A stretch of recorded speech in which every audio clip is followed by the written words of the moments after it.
Hello everyone. चलो आज हम लोग नया टॉपिक शुरू कर रहे हैं वॉल्यूम 1 का, और वो है सिनोनिम्स।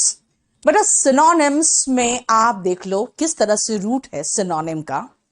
सिन का मतलब होता है सेम, SYN, रूट है सेम का। और निम का मतलब होता है नाम।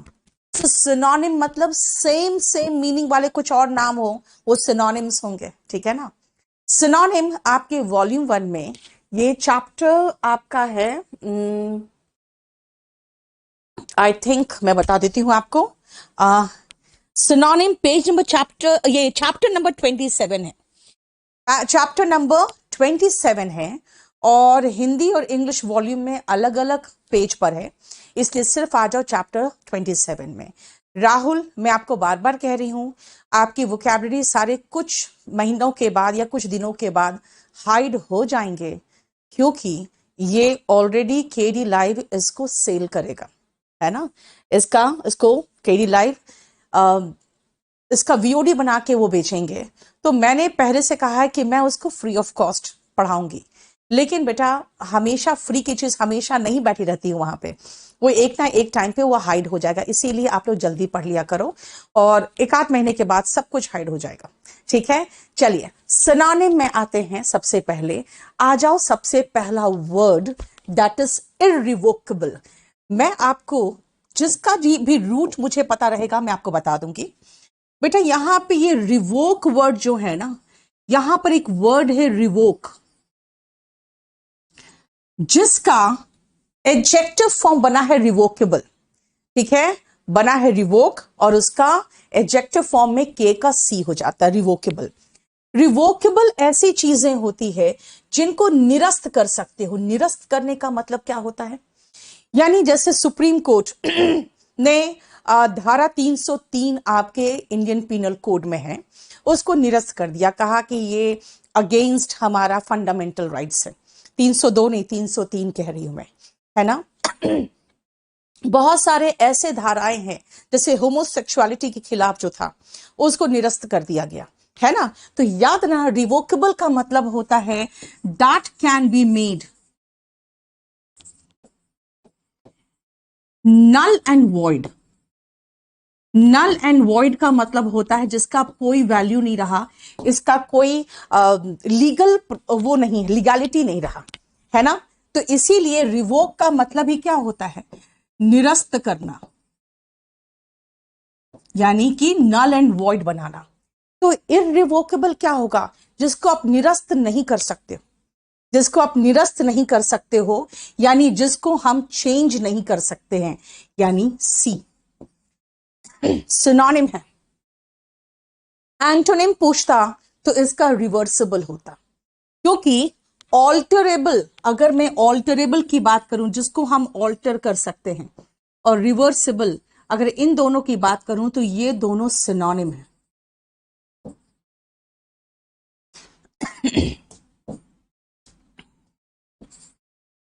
ठीक है, खाली ऑल्टरेबल की बात कर रही हूं, अन नहीं लगाया मैंने, ठीक है। ऑल्टरेबल और रिवर्सिबल का मतलब होता है जिसको हम चेंज कर सकते हैं। तो इररिवोकेबल एंड अनऑल्टरेबल का मतलब हुआ जिसको हम निरस्त नहीं कर सकते, ठीक है। नेक्स्ट आओ, एडोन। एडोन का मतलब क्या होता है, सजाना, सुंदर से कोई चीज को सजाना इज एडोन, ठीक है। जैसे आप कई बार क्या करते हो, अपने फ्लावर्स से अपने बालों को एडोन करते हो, कुछ चीजों से अपने फ्लावर्स से या किसी चीज से अपने बालों को, है ना, या फिर कहीं कई बार अपने कपड़ों को सजाते हो। तो ये एडोन का मतलब होता है क्या, सजाना। और कोई भी चीज हम क्यों सजाते हैं, उसको सुंदर बनाने के लिए, that is to beautify. Suspect का मतलब होता है शक करना, आप किसी पर शंका करते हो या शक करते हो, शक करना, ठीक है। ये एक एक वर्ड को ध्यान से समझो, मैं आपको रीजन बताती हूं। किसी का सिनोनिम किसी दूसरे के, किसी का वोकैबुलरी सिनोनिम में मान लो मैंने कहा अनऑल्टरेबल, ठीक है, या सस्पेक्ट, किसी और एग्जाम में इस वर्ड का मीनिंग पूछा गया है, तो आप सबको समझो ढंग से, ठीक है। नेक्स्ट आओ बेटा, ये मेरा नया बैच आ रहा है, बैच नंबर 24, 13 दिसंबर को, ठीक है। नेक्स्ट आओ रिपोज। रिपोज जब आप करते हो ना तो आप रेस्ट करते हो, सब काम छोड़ के आराम करते हो। ठीक है, मतलब एकदम कंप्लीट अपने आप को नो वर्किंग पोजीशन में ले आते हो तो रिपोज करते हो। इसीलिए रिपोज का मीनिंग जो होगा वो होगा रेस्ट। रिप्लेस का मतलब किसी और का प्लेस लेना। जैसे मान लो अगर कोई दूसरा टीचर आया और मेरी तबीयत ठीक नहीं है, मैं नहीं पढ़ाया मैंने, तो वो क्या किया, आज की क्लास के लिए मुझे उसने रिप्लेस किया, है ना। कई बार आप किसी दूसरे ऑफिसर को उसके जगह पर जाके उसके पोजीशन से रिप्लेस करते हो। रिप्लेस का मतलब उसको हटा के उसकी जगह लेना। ठीक है। What is the meaning of commotion, जरा मुझे बताओगे?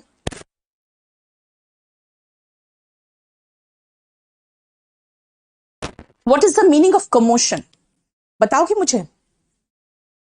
हाँ, कमोशन का मीनिंग क्या होता है, सोच के बताओ। जल्दी सुनो। हो हल्ला, शोर शराबा, वेरी गुड। हो हल्ला, शोर शराबा, जिसको हम लोग कई बार सिनोनिम आया हुआ है इसका, पैंडिमोनियम, जिसको हम कहते हैं पैंडिमोनियम, है ना, जिसको हम कहते हैं नॉइजी डिसऑर्डर।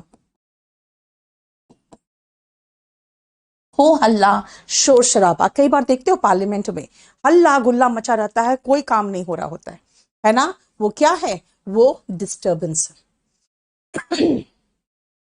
बैलेंस का उल्टा इम्बैलेंस। जानते हो कई बार आपसे एंटोनिम में पूछता है बैलेंस का एंटोनिम अनबैलेंस, इनबैलेंस, इम्बैलेंस, तो समझना कि सबका एंटोनिम अलग अलग तरीके से बनता है। चीयर मतलब खुश होना, चीयर अप, आप जब उदास होते हो तो क्या कहते हैं, चीयर अप, मतलब खुश हो जाओ। और मूवमेंट, जैसे मैं मूवमेंट कर रही, देखो, ठीक है ना। नेक्स्ट आओ नर्चर। कभी कभी ऐसा होता है आप अपने में कोई क्वालिटी को नर्चर कर रहे होते हो, यानी उसको पाल पोस के बड़ा कर रहे होते हो। देखो तो जरा नर्चर का क्या इंग्लिश होगा, इसका सिनोनिम बताओ तो।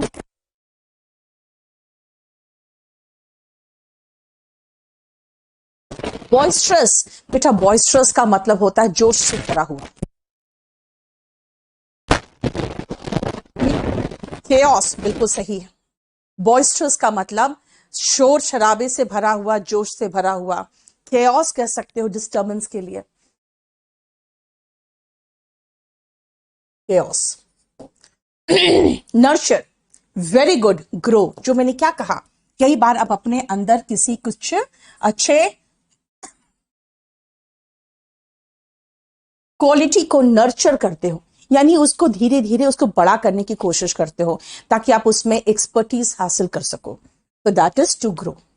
ठीक है ना। नर्चर, प्लांट्स को जब हम नर्चर करते हैं तो क्या होता है, उसको पाल पोस के बड़ा कर रहे होते हैं, यानी टू ग्रो। ठीक है। नेक्स्ट आओ डिनाई। डिनाई का मीनिंग क्या होगा, जल्दी बताओ तो।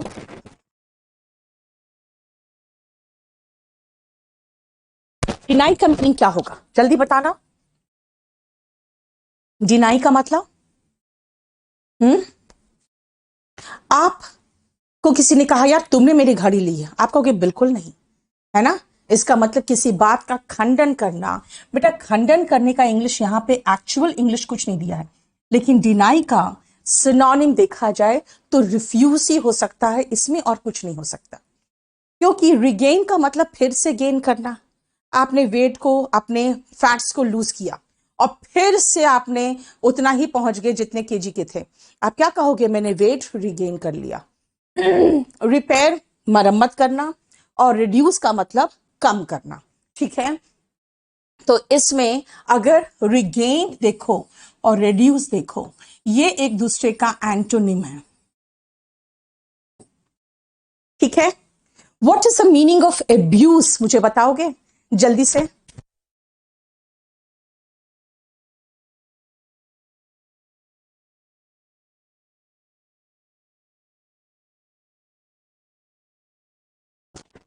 एब्यूज का मीनिंग क्या होगा, जरा बताओगे। हाँ, अगर कोई आपको एब्यूज करता है तो आपको गाली देता है, आपको तिरस्कृत करता है, आपका मजाक उड़ाता है। बेटा एब्यूज का मतलब दो होता है, याद रखना। एब्यूज का मतलब एक तो होता है गाली देना, और एक का मतलब होता है दुरुपयोग करना।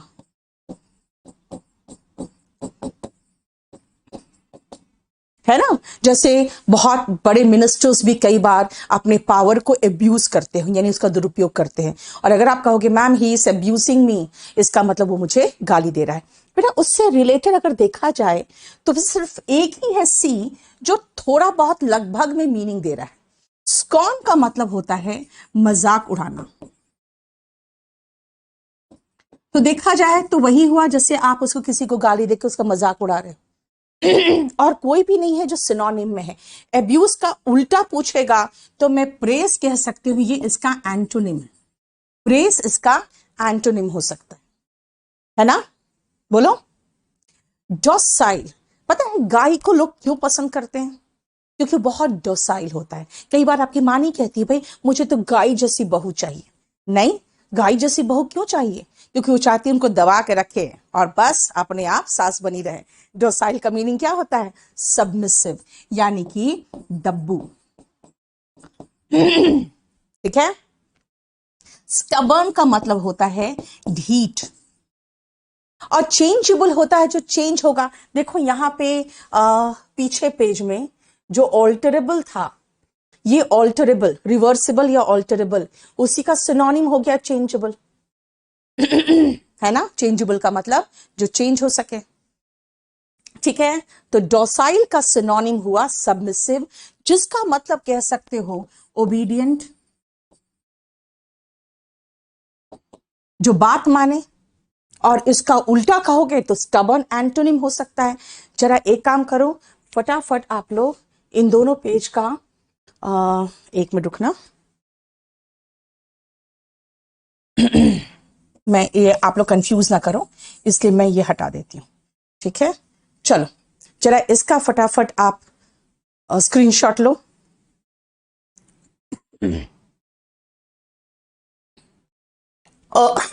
और इसका स्क्रीनशॉट लो।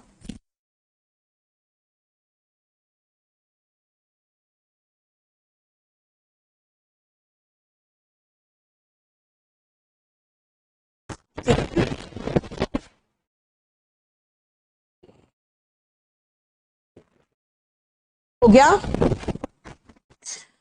चल नेक्स्ट आओ।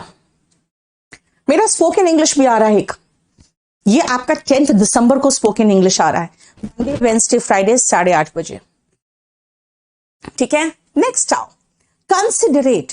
बेटा आपके जो पेरेंट्स होते हैं, अगर आपके पेरेंट्स कुछ बोलते हो आप और वो बात मान लेते हैं तो वो क्या है? कंसिडरेट है।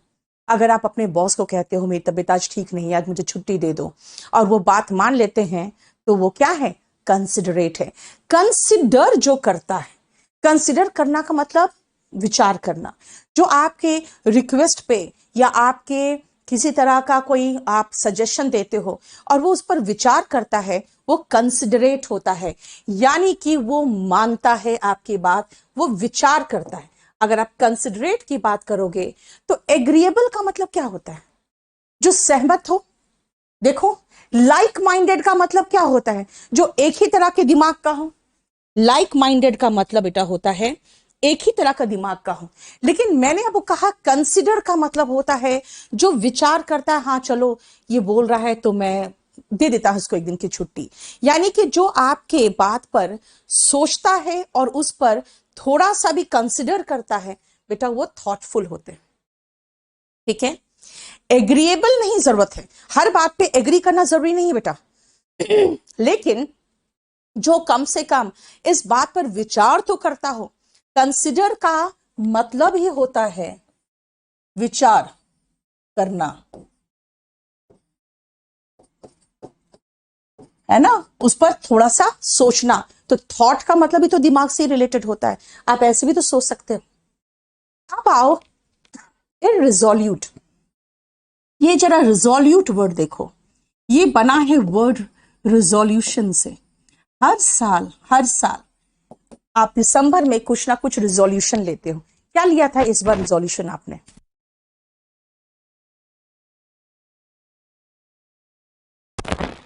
डिनाई का एग्जैक्ट सिनोनिम, बेटा डिनाई का मतलब है किसी बात की सच्चाई से खंडन करना, ठीक है? रिफ्यूट कह सकते हो अगर आप सिनोनिम देखोगे इसका तो। रिबट वो सिनोनिम, एग्जैक्ट सिनोनिम है डिनाई का। यहां बताओ मुझे रिजोल्यूशन क्या लिया था इस साल?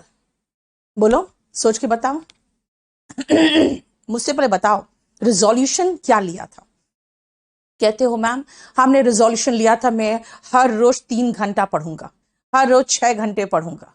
रिजोल्यूशन लिया था कि अब मैं जंक फूड नहीं खाऊंगा। ये सब क्या है? कि रिजोल्यूशन लेना का मतलब होता है प्रण लेना। सो रिजोल्यूशन होता है बेटा प्रण। और अगर मैं कहूं इररिजोल्यूट, मतलब जो आप विचार कर रहे हो आप उस पर नहीं टिक रहे हो। रिजोल्यूट होते हो उसी बात पे टिकने वाले, यानी जो प्रण ले लिया वो मैं टिक गई हूं। इररिजोल्यूट का मतलब भाई जो मैंने सोचा, डिसाइड किया, मैं उस पर नहीं टिकी हूं, अनडिसाइडेड। समझ में आया? रिजोल्यूशन लेते हो ना, हर दिसंबर में लेते हो, जनवरी के एंड तक भूल जाते हो।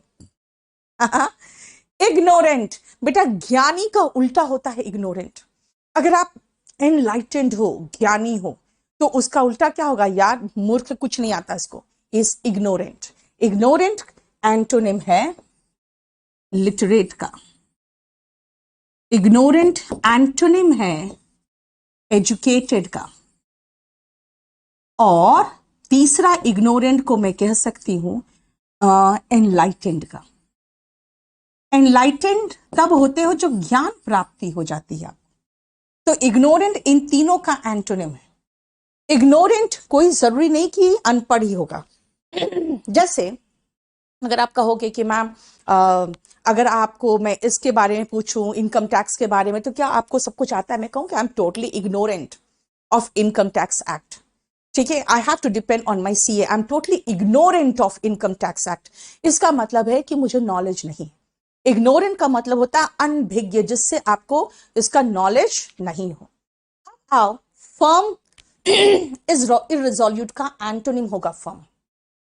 याद रखना, जब आप अनडिसाइडेड होते हो तो दूसरा क्या होता है? बिल्कुल एकदम डिसाइड हो जाते हो, इसीलिए हम कह सकते हैं ये एंटोनिम है। और एंग्री का मतलब तो पता ही है आपको, गुस्सा, ठीक है? रिजोल्यूट का पार्ट ऑफ स्पीच बेटा वो एडजेक्टिव है। नेक्स्ट है फ्रूगल, ये भी एडजेक्टिव है। कंजूस, कंजूस का सिनोनिम क्या हुआ? माइजरली। 50,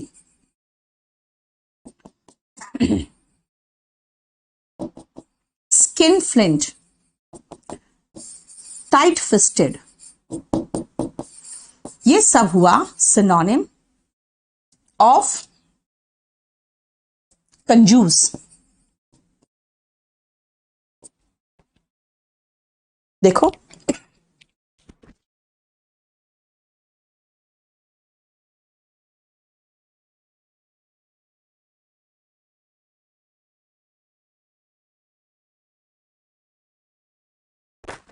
ठीक है, miserly, skin flint, tight fisted, ये सब सिनोनिम है माइजरली का, ठीक है? अब एक और सिनोनिम दे दिया आपने, पार्सिमोनियस। Very good.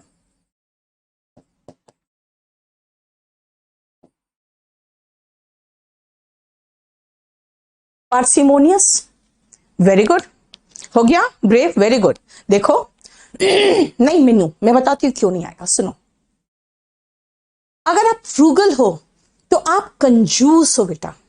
आपकी मां पता है, हाँ, आपकी मां आपको अच्छा खाना खिलाती है ना, आपके फादर की पसंद का भी डिश बनाती है, लेकिन वो इकोनॉमिकल होती है, वो फिजूल खर्ची नहीं करती, ठीक है? फिजूल खर्ची नहीं करने वाला यानी किफायती जो होता है ना, वो इकोनॉमिकल होता है। बेटा इकोनॉमिकल होना अच्छी बात है, किफायती और माइजरली कोई अच्छा गुण नहीं है, ये तो कंजूस है,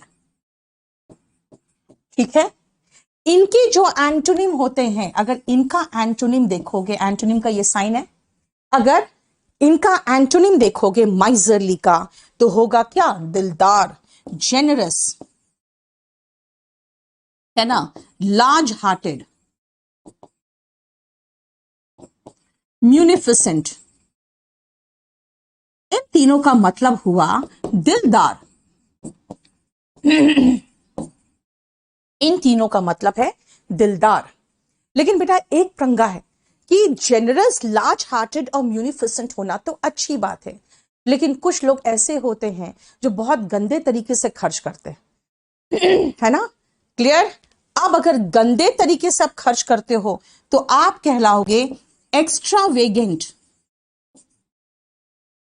आप एक्स्ट्रावेगेंट कहलाओगे, ठीक है। और क्या कहलाओगे, आप वेस्टफुल कहलाओगे, ठीक है। एक्स्ट्रावेगेंट, वेस्टफुल, और बताओ और सिनोनिम। मैग्नानिमस बोल रहे हो बेटा, मैग्नानिमस होना अच्छी बात है, तो मैं मैग्नानिमस यहां लिख दे रही हूं, ये होना अच्छी बात है क्योंकि ये दिलदार है। एक्स्ट्रावेगेंट की बात कर रही हूं मैं, इसका सिनोनिम है प्रोडिगल, ये हो गया खर्चीला, बिना बात का पैसा जो बर्बाद करने वाले होते हैं ना, वो ये कहलाते हैं। हाँ, spendthrift, Mohammad, very good, spend thrift,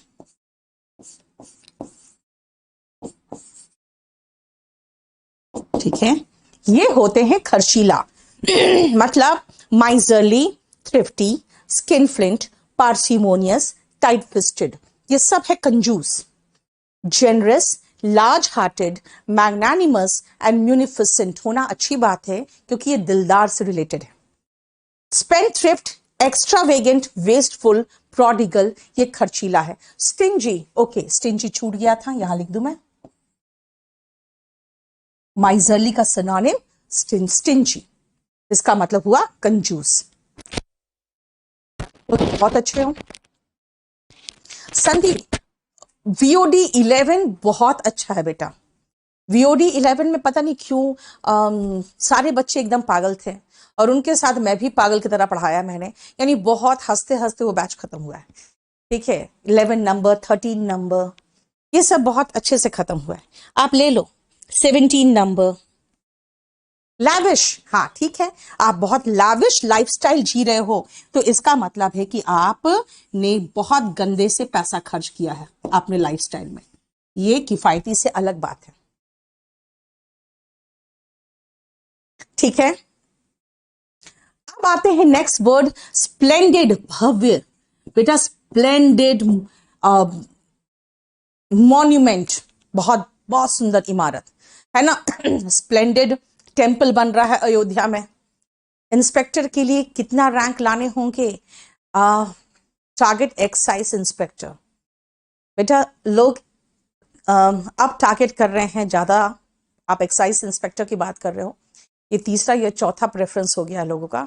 income tax inspector लोग टारगेट करते हैं, ठीक है। और कितने लाने होंगे ये तो भूल जाओ। सबसे पहले आप देखोगे सिलेक्शन कितने मार्क्स पे हो रहा है, उससे कम से कम 40 से 50 ज्यादा लाने की कोशिश करोगे, समझे। चलो देखो कितना हम लोग सिनोनिम एंटोनिम डिस्कस कर दिए। स्प्लेंडेड मैंने क्या कहा, बहुत भव्य, बहुत सुंदर, शानदार। स्प्लेंडेड का सिनोनिम होगा मैग्निफिसेंट,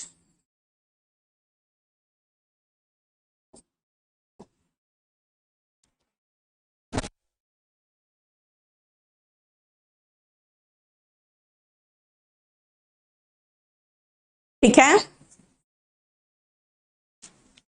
स्प्लेंडेड का सिनोनिम हुआ मैग्निफिसेंट। हंग्री का मतलब तो भूखा होता है। जल्दी बेटा पहले एक बार इसका स्क्रीनशॉट ले लो तो, क्योंकि बहुत ज्यादा गंदे से भर गया है। संदीप सब में हमने पूरा पूरा 20 शीट्स कराया हुआ है, ठीक है। चलो नेक्स्ट है स्पेक्टेकुलर, बोल रहे हो, वेरी गुड। स्प्लेंडेड का सिनोनिम में स्पेक्टेकुलर लिख सकते हो, देखने लायक, ठीक है। अब आओ नेक्स्ट, मोटिव। भाई आपका मुझसे बात करने का मोटिव, मतलब आपका इरादा क्या था। इरादा का मतलब इंटेंशन होता है। हालांकि लॉ में मोटिव और इंटेंशन के बीच में बहुत सारा डिफरेंस बताया जाता है, लेकिन मेरा कहना है मोटिव और इंटेंशन, बेटा ये दोनों सेम चीज है। अगर मैं इंग्लिश की बात करूं तो इसका मतलब आपका इरादा क्या था, ये पूछते हैं, है ना। What was your motive, what was your intention. Next आओ ओकेजन, कोई अवसर की बात करते हो, लेकिन ओकेजन सिनोनिम वगैरह में नहीं आता। ओकेजन में ये डबल एस देकर आपको कई बार स्पेलिंग मिस्टेक में देता है।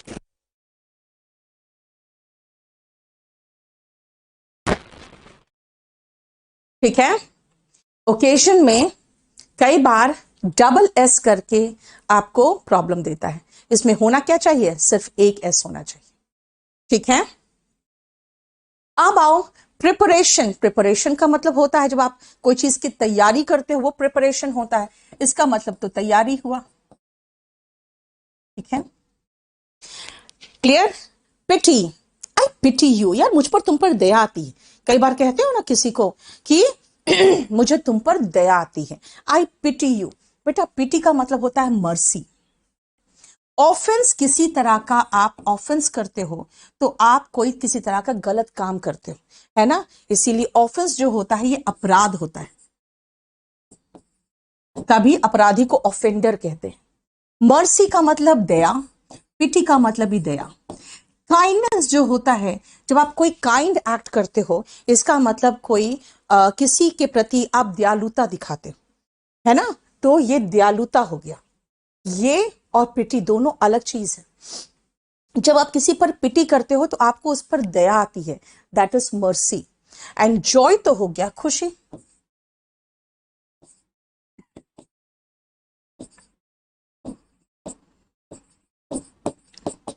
ठीक है, दयालुता जिसको कहोगे, यानी काइंड, दयालु होते हैं, है ना। तो दया होने की जो प्रवृत्ति होती है आपकी, वो होता है काइंडनेस। क्लियर, देखो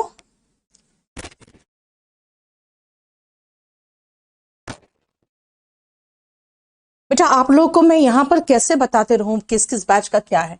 आप मुझे इस नंबर पे मैसेज कर देना अगर आप बैच 11 या बैच 12 जो भी पूछना चाहते हो। हालांकि अगले साल जो लोग पढ़ने वाले हैं, अगले साल जो लोग एग्जाम देने वाले हैं, वो बैच नंबर 23 या 24 लोग हैं। ठीक है ना, बैच नंबर 23 या बैच नंबर 24 लोग हैं। Clear, clear.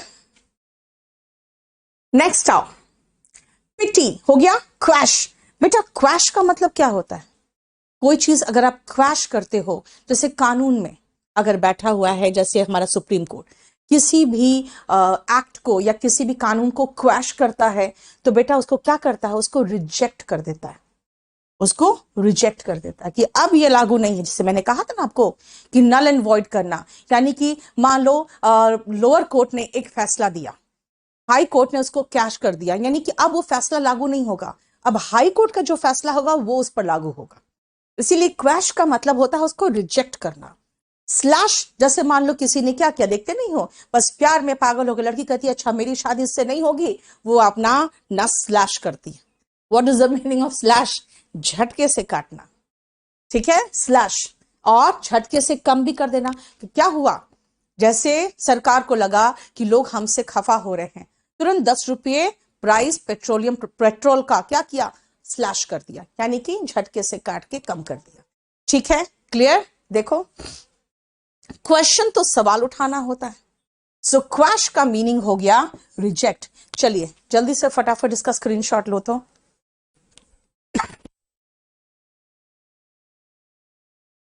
Yes, reject, set aside, to make ineffective. Ratna, very good. To make ineffective.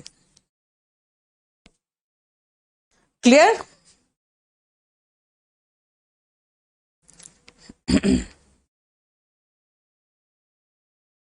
Next आओ 15 to 20। चलो सबसे पहले 15 देखो तो क्या होगा, आंसर बताओगे 15 का, जल्दी से 15 का आंसर बताओ। रेस्ट्रिक्ट का सिनोनिम क्या होगा, रेस्ट्रिक्ट का synonym, brave hearts, very good, ठीक था आपका आंसर। अब आगे बढ़िए, रेस्ट्रिक्ट का सिनोनिम बताओ। एसएससी मोटिवेशनल, यही तो हम भी थोड़ा परेशान है। वेरी गुड, प्रोहिबिट, प्रोहिबिट, बहुत सही। रेस्ट्रिक्ट का मतलब हुआ प्रोहिबिट, यानी कि क्या इसका मतलब, भाई रेस्ट्रिक्ट कर दिया, आपकी एंट्री रेस्ट्रिक्टेड है, यानी आप अंदर नहीं आ सकते हो। रेस्ट्रिक्ट, प्रोहिबिट, फॉरबिड, ये सब सिनोनिम है। देखो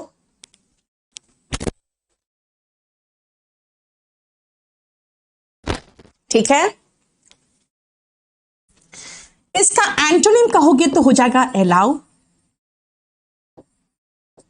फैसिलिटेट, फैसिलिटी प्रोवाइड करना ताकि आप और काम को अच्छे से कर सको, जल्दी कर सको, ठीक है ना, वो होता है फैसिलिटेट। ये इसका एंटोनिम होगा, किसका, प्रोहिबिट का और फॉरबिड का, ठीक है। जानते हो फॉरबिड और प्रोहिबिट का एक और सिनोनिम है, डिनाई भी। He was denied entry, very good Ujjwal, आपने बिल्कुल सही पकड़ा, एक जगह पे डिनाई भी फॉरबिड और प्रोहिबिट के सिनोनिम में आता है। लेकिन जब कर्टेल किया जाता है ना बेटा, तो कर्टेल रेस्ट्रिक्ट नहीं किया जाता है, उसको कम कर दिया जाता है। जैसे आपके कुछ राइट्स कोविड काल में कर्टेल्ड हो गए। कर्टेल का मतलब टू मेक लेस, कर्टेल होता है कम करना, इसलिए कर्टेल का मतलब रोकना नहीं होता है, इसका मतलब होता है कम करना, ठीक है। कर्टेल का मतलब कम करना, जैसे आपके आराम से बाहर घूम सको, दोस्तों के साथ एकदम झुंड बना सको, ये सब राइट्स क्या है, कर्टेल कर दिए गए, है ना। बीच में तो आप बाहर भी नहीं निकल सकते थे, वो भी राइट आपका कर्टेल था।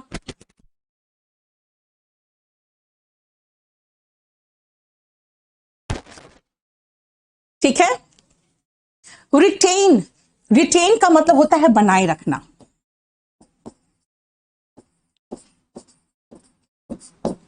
जैसे मान लो जिस समय रिसेशन आता है, तो सबसे बड़ा प्रॉब्लम क्या होता है सारे के सारे कंपनीज के साथ, कि हम अपने जो हमारे स्टाफ है उनको हम रिटेन कैसे करें। रिटेन का मतलब होता है मैं उसे बनाए कैसे रखूं, ठीक है। अगर रिटेन का एंटोनिम देखोगे तो इसका उल्टा में कर्टेल कर सकते हो, और रिट्रेंचमेंट भी हो सकता था, ठीक है। और रिटेल बिक्री संबंधित होता है बेटा, जैसे रिटेल शॉप जहां पे सामान बिकते हैं, तो जहां पे सेलिंग वगैरह चीजें की होती है वो रिटेल होता है, रिटेल शॉप होता है, ठीक है बेटा। मैं हमेशा बेसिक से ही पढ़ाती हूं। शशि कुमार, क्लियर हो गया, देखो बोलो। यस, कर्टेल का मतलब हुआ लेसन, रेड्यूस,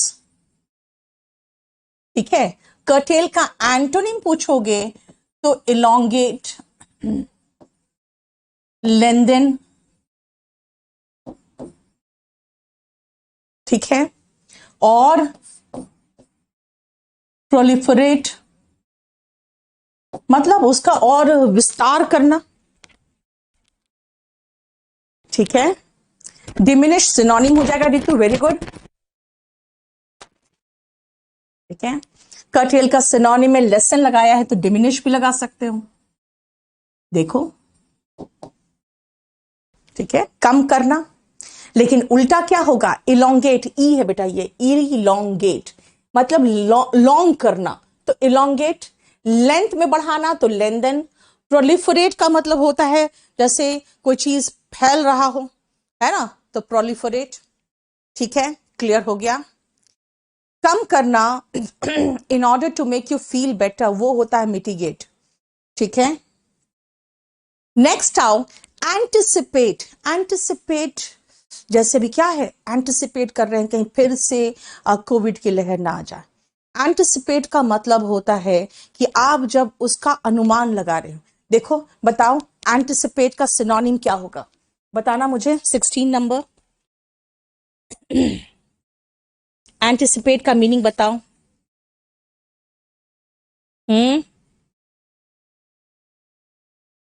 बोलो।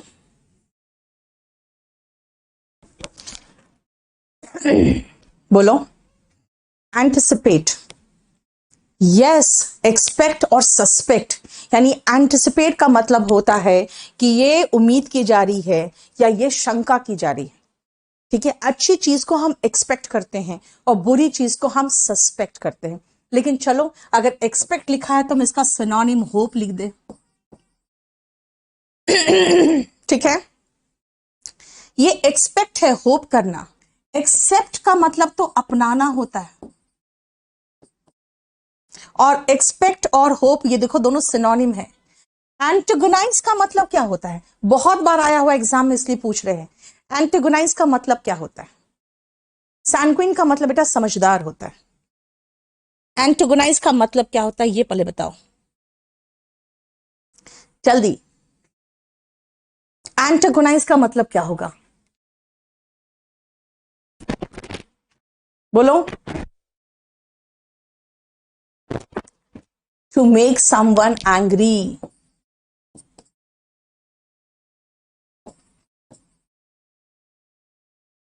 मतलब आप कुछ ऐसा बोल देते हो कि मेरा दिमाग खराब हो जाता है, रियली एंटेगोनाइज मी। तुम कुछ ऐसा जरूर बोल देते हो जिससे मेरा दिमाग बिल्कुल भन्ना जाता है। मैं क्या कहूंगी, you really antagonise me, you make me angry. बेटा एंटेगोनाइज का मतलब हुआ टू मेक समवन एंग्री, इसका मतलब होता है इनफ्यूरिएट। फ्यूरी बना है बेटा, याद रखना, फ्यूरी FURY का मतलब गुस्सा होता है। तो इनफ्यूरिएट का मतलब होता है फ्यूरी दिलाना, यानी गुस्सा दिलाना, इनफ्यूरिएट। और सिनोनिम देखो, इंस्टिगेट भड़काना, इंस्टिगेट, प्रोवोक, इसका मीनिंग भी होता है भड़काना, प्रोवोक। और इसका एंटोनिम पता है क्या होता है? इनका एंटोनिम शांत करना, पैसिफाई, मॉलिफाई, गुस्सा शांत करना आपका, ठीक है, कम करना ताकि आप फील करो बेटर, मिटिगेट एलिविएट भी आ सकता था, ठीक है।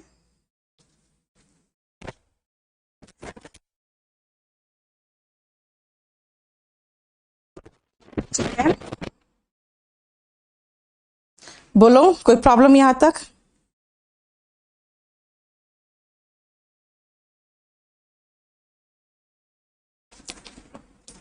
अच्छा, एसुएज बिल्कुल सही है। इसका एंटोनिम में एसुएज भी लगा सकते हो। एसुएज का मतलब होता है शांत करना, एसुएज का मतलब शांत करना। देखो, पैसिफाई, मॉलिफाई, एसुएज, इन सब का मतलब हुआ शांत करना, ठीक है। और गुस्सा दिलाना, instigate, provoke, infuriate, to make someone angry. देख लो। अब आओ 17th नंबर, जरा 17 में देखो तो, ट्रेमेंडस। ट्रेमेंडस का मतलब क्या हुआ बताओ तो। अच्छा, एंटिसिपेट वर्ब है बेटा, और अगर वर्ब है तो उसका सारा सिनोनिम वर्ब में ही देगा। इसी को तो रूल ऑफ पैरलिज्म कहते हैं, ठीक है। ट्रेमेंडस एडजेक्टिव है, बताओ तो। सूद, ठीक है, सूद भी लगा सकते हो, ठंडक पहुंचाना, ठीक है। ट्रेमेंडस का मतलब क्या होता है? हाँ, ट्रेमेंडस का मतलब होता है एक्सेसिव, बहुत अधिक, है ना। सरकार पे ट्रेमेंडस प्रेशर है, क्या का, कि भाई हेल्थ सेक्टर को सही करो, इंप्रूव करो, अदरवाइज जैसे वेव 2 में हुआ था, कोविड जो सेकेंड वेव आया था, वैसा ही प्रॉब्लम ना आए, इसीलिए सरकार पर एक्सेसिव प्रेशर है, ट्रेमेंडस प्रेशर। ऑसम का, ट्रेमेंडस का मतलब होता है बहुत अधिक। ऑसम का मतलब तो होता है बहुत अच्छा, ऑसम का मतलब होता है बहुत अच्छा। और ऑसम और टेरिबल एक दूसरे का एंटोनिम है, क्योंकि टेरिबल का एक और ऑ से ही रिलेटेड है, वो है ऑफुल। देखो ऑसम में ई आया है, ऑफुल में ई नहीं आता। ऑसम का एंटोनिम ऑफुल। टेरिबल मतलब बहुत गंदा, भयावा, ठीक है। नेक्स्ट आओ, कंसिडरेबल, अच्छा खासा।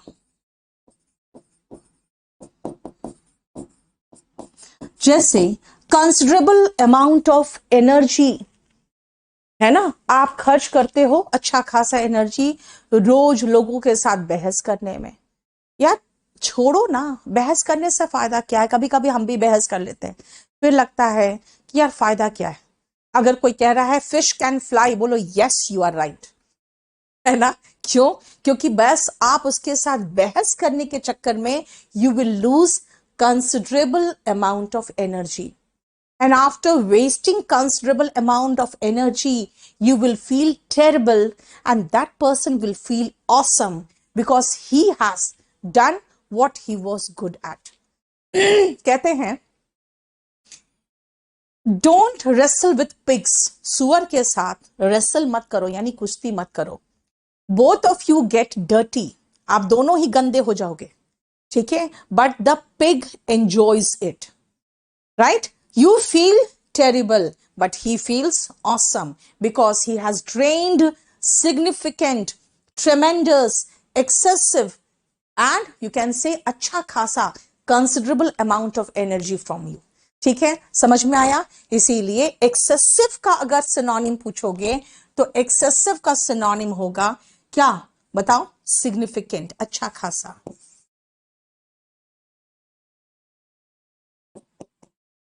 ठीक है, देखो abundant, yes, very good, abundant। हम्म।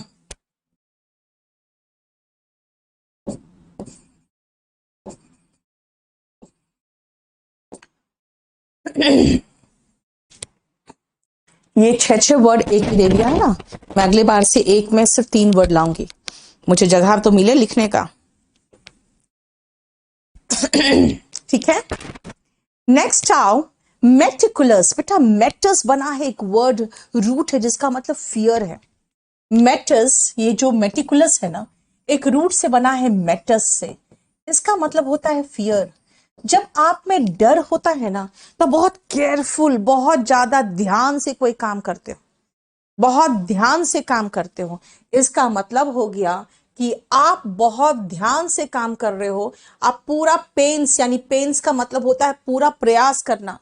पेन का मतलब दर्द होता है, पेन्स का मतलब प्रयास, कोशिश होता है। आप पूरी कोशिश कर रहे हो, पेन्स ले रहे हो। सो पेन्स टेकिंग का मतलब होता है very careful in doing something. Methodical भी हो सकता था, अगर पेन्स टेकिंग वर्ड नहीं होता ना, तो मेथडिकल भी हो सकता था। मेथडिकल में मेथड इज मोर इंपॉर्टेंट, कि बिल्कुल मेथड के साथ केयरफुल तरीके से कोई काम करना, वो मेथडिकल होता है। याद रखना, अगर मेटिकुलस का सिनोनिम में पेन्स टेकिंग नहीं होता तो हम मेथडिकल भी यूज कर सकते थे, क्योंकि मेथडिकल में भी पूरे मेथड के साथ और पूरे केयरफुल तरीके से कोई काम करना होता है। ठीक है, अब आ जाओ एबंडेंट। बेटा एबंडेंट का मतलब ही क्या होता है? Sufficient, plentiful, significant, vibrant. लो, इसमें तो सिग्निफिकेंट भी आ गया, प्लेंटिफुल भी आ गया, सफिशिएंट भी आ गया। अब बताओ एबंडेंट का इसमें सबसे अच्छा मतलब कौन होगा? जल्दी।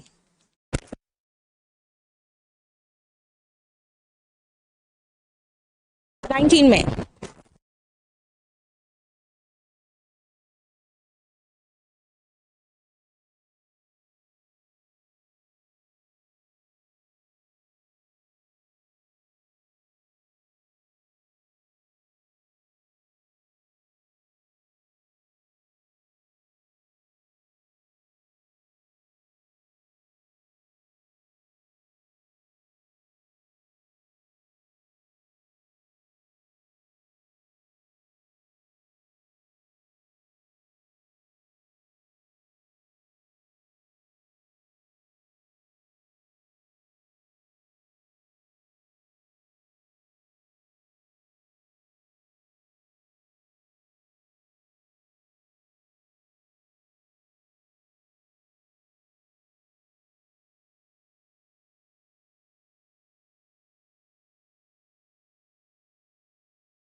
ओके, एक सेकेंड बेटा, एक सेकेंड। ओके, वॉइस गायब हो गया था, साउंड गायब हो गया था, एक मिनट रुक जाओ। चलो, अबंडेंट बेटा, अबंडेंट से ही ना था आपका वॉइस जो गायब हुआ है। चलो ठीक है। अबंडेंट का मतलब होता है प्लेंटीफुल। प्लेंटीफुल का मतलब प्लेंटी से बना है, प्लेंटी का मतलब काफी अच्छा खासा। तो अबंडेंट का मतलब हो गया प्लेंटीफुल, जिसका सिनोनिम है क्या? लग्जूरियंट। लग्जूरियंट का मतलब बेटा लग्जूरियस अलग वर्ड है। लग्जूरियस का मतलब होता है विलासितापूर्ण। ठीक है, कोई प्रॉब्लम? देखो, ठीक है। और अगर सिनोनिम देखो तो आप कह सकते हैं एक और वर्ड, एम्पल, अच्छा खासा, है ना, एम्पल अमाउंट। लग्जूरियंट यानी कि प्रचुर मात्रा में। एंटोनिम देखोगे तो मिएगर, कम, स्कैंटी, स्केर्स, स्पार्स, ये सब का मतलब होता है कम। ठीक है, और प्रचुर मात्रा में हो गया लग्जूरियंट, एम्पल, प्लेंटीफुल, अबंडेंट। ठीक है। अगर आप कहो कि वाइब्रेंट माहौल है यहां का, मतलब सब लोग एनर्जी से भरे हुए हैं, full of energy, full of energy. Vibrant होता है तो फुल ऑफ एनर्जी होता है। देखो, वाइब्रेंट अगर माहौल होगा कहीं का तो वहां का माहौल फुल ऑफ एनर्जी होगा। ठीक है, ओके। दी अर्थ, वेरी गुड। कमी, इन सब का मतलब हुआ कम या कमी। ठीक है, हालांकि ये सब आपका हो गया बेटा एडजेक्टिव, ये हो गया नाउन। यस, यानी फुल ऑफ एनर्जी, तो इसको आप कह सकते हो सिनोनिम के लिए एनर्जेटिक। ठीक है, इसका सिनोनिम हो गया एनर्जेटिक।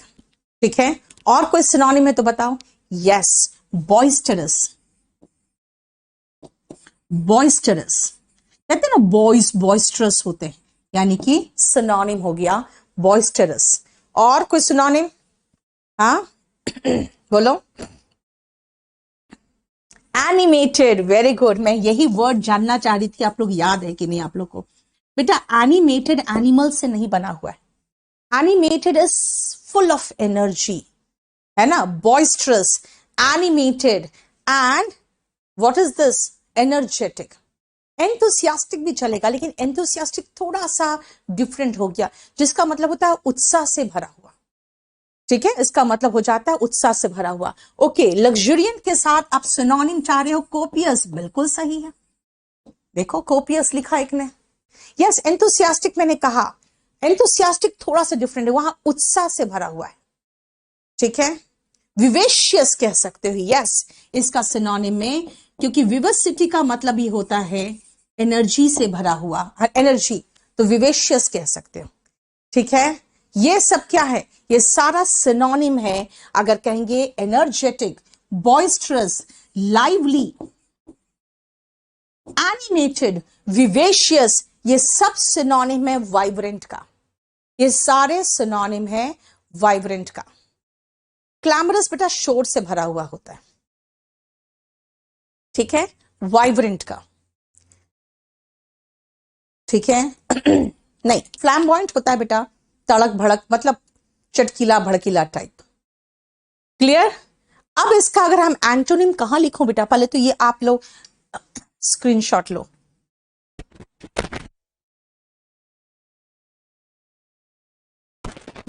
और उसको फिर मैं डिलीट करूंगी, तभी मैं आगे लिख सकूंगी इसमें, इस पेज में। अब हो गया?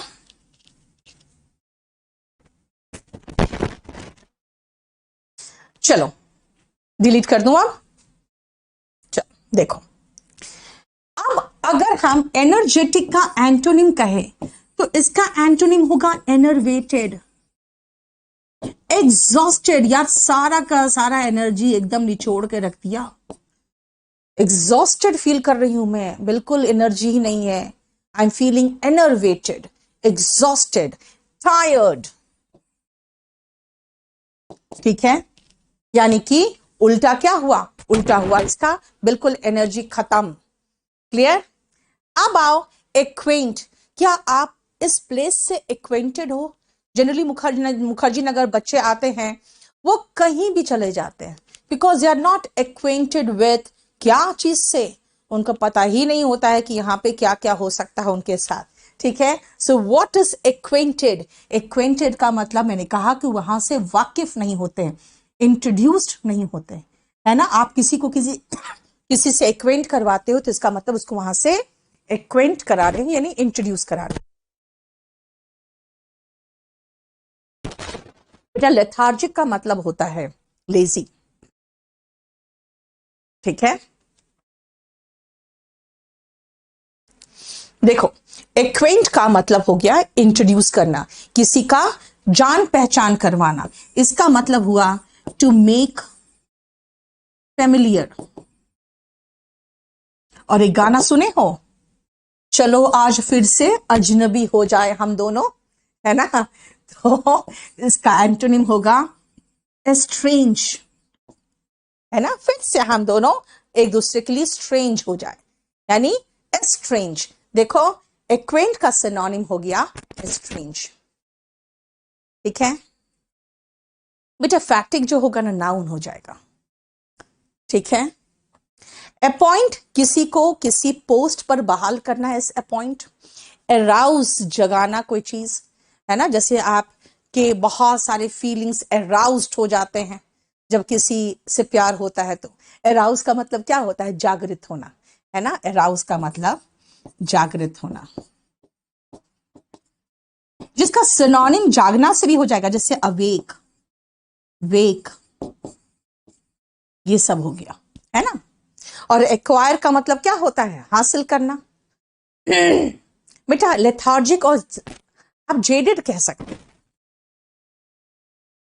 क्योंकि आप जो है ना आप लेजी से रिलेटेड बना रहे हो, मैं टायर्ड और एग्जॉस्टेड से रिलेटेड बना रही हूं।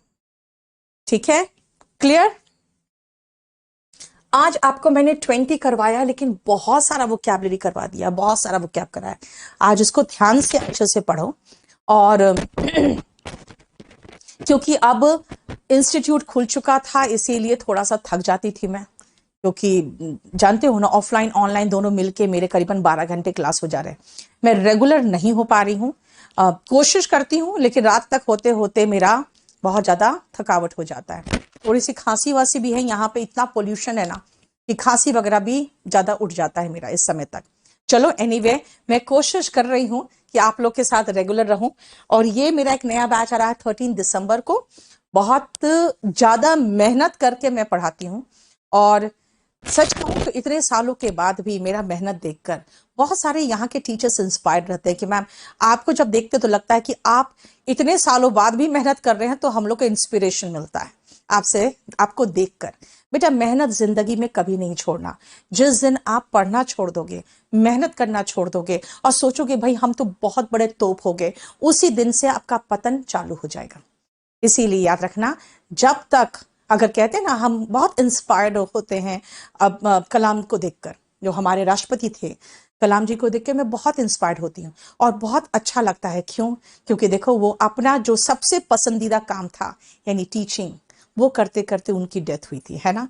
तो बहुत लकी लोग होते हैं जो अपने पैरों पे खड़े ही रह के जो मौत की प्राप्ति करते हैं, वरना कितने लोग होते हैं ना जो बिस्तर पे पड़े पड़े सड़ के मरते हैं। तो इसीलिए मेरा कहना है आप सभी को, बेटा मेहनत करते रहो। और अगर आपके पास काम है, कुछ करने को है, तो ये आपका सौभाग्य है, क्योंकि बहुत सारे ऐसे लोग हैं जिनको करने के लिए, जिनके पास कोई काम नहीं है, अपने आप को बिजी रखने के लिए उनको कोई अननेसेसरी काम करना पड़ता है। कभी कभी मैं बहुत थक जाती हूँ 12-14 घंटा पढ़ा के, और फिर इतना गुस्सा आता है, फिर लगता है यार कम से कम मेरे पास काम तो है। So I must be thankful to God. इसीलिए आप भी मेहनत करो, और मेहनत हमेशा करो, ठीक है ना। चलो, थैंक यू सो मच।